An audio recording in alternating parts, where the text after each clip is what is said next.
right, friends, I am reading the last chapter in our last Junie B. Jones book of the of the school year. Junie B. Jones Smells Something Fishy, Chapter 9, My Proudest Honor. Remember, she found something in the fridge that she wanted to bring to Pet Day, but we don't know what it is. She didn't say yet. Pet Day in Room 9 was very exciting. There were cages with furry animals and bowls with fish. Plus also, there was a snake and a hermit crab and a rooster. "That rooster is mine," said that meanie Jim. "He will peck your head off if I tell him to. He will peck it right into a nub." I made a sick face, because a nub does not sound pleasant. Just then, Lucille skipped over to me. "Look, Junie B, look at my darling riding outfit. See my darling riding hat, and see my darling riding pants, and look, Junie B, here's a picture of my darling pony, and look at my darling riding boots. They are genuine rawhide cowhide." I smiled very admiring. "You're a beaut, Lucille," I said. Grace pulled on my arm. Junie B, come see Slicky. He's my goldfish, remember? I bought him a brand new bowl. Come see it. Just then my teacher clapped her loud hands together. "Boys and girls, everyone needs to sit down right now. What an exciting day we're going to have in Room 9. We hurried up and sat. Mrs. pointed to the pet table in the back of the room. "Who would like to go first?" she asked. "Who would like to introduce us to their pet?" "Me!" I shouted. Me! Then I springed right out of my seat, but Mrs. said, "Sit down to me," and she called on William, because that guy never springs his hand up, that's why. William went to the pet table. He pointed to his bullfrog named Wendell. "I just got him on Saturday," said William very shyly.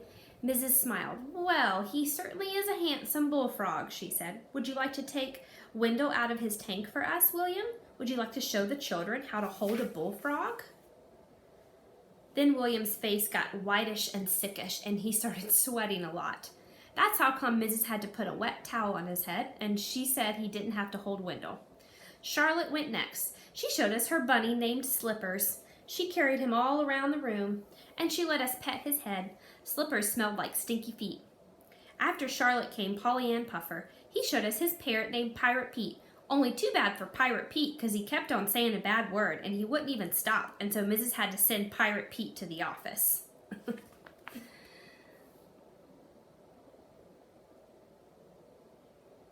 me see the pictures of the pets. Wow, lots of them, aren't they? After that, lots of children showed pictures of their dogs and cats. Plus, Jamal Hall showed us his lizard named Gizzard, and a boy named Ham showed us his hamster named Elvis.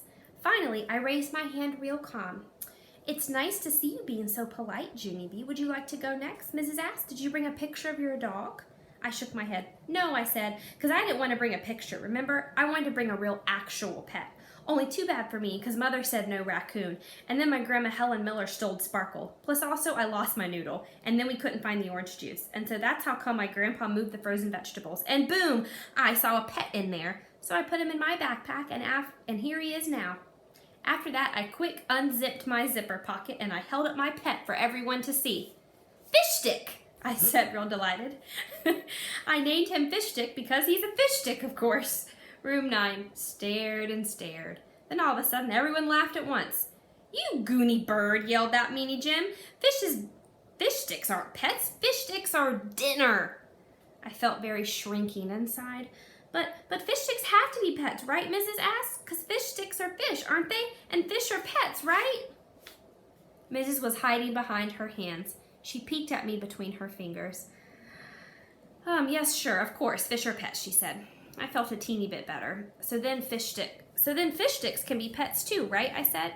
Mrs. hided a little while longer. Then finally she took a big breath and she got up from her desk. "Well, let's see. Maybe we should see what the dictionary has to say about this," she said. After that, she took out her dictionary and she looked up the word pet. She read us what it said. "Pet," she said, "any tamed animal that is kept as a companion." There's Mrs. "Okay," she says, "now that we have the definition, let's see if fish stick fits the bill." She looked at me. "Junie B, is fish stick tame or is he wild?" "Tame," I said. "Fish stick is very, very tame. He won't even peck your head into a nub.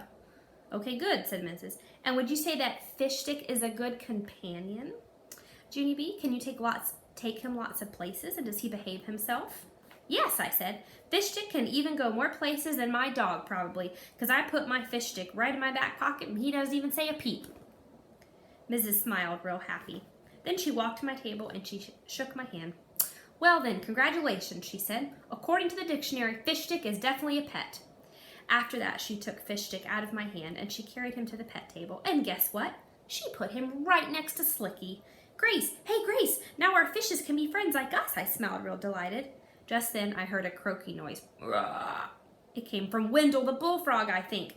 Then Wendell croaked even louder, and that made Slicky the goldfish jump in his water, and it made the rooster cock-a-doodle-doo, and that made Slippers thump his loud foot.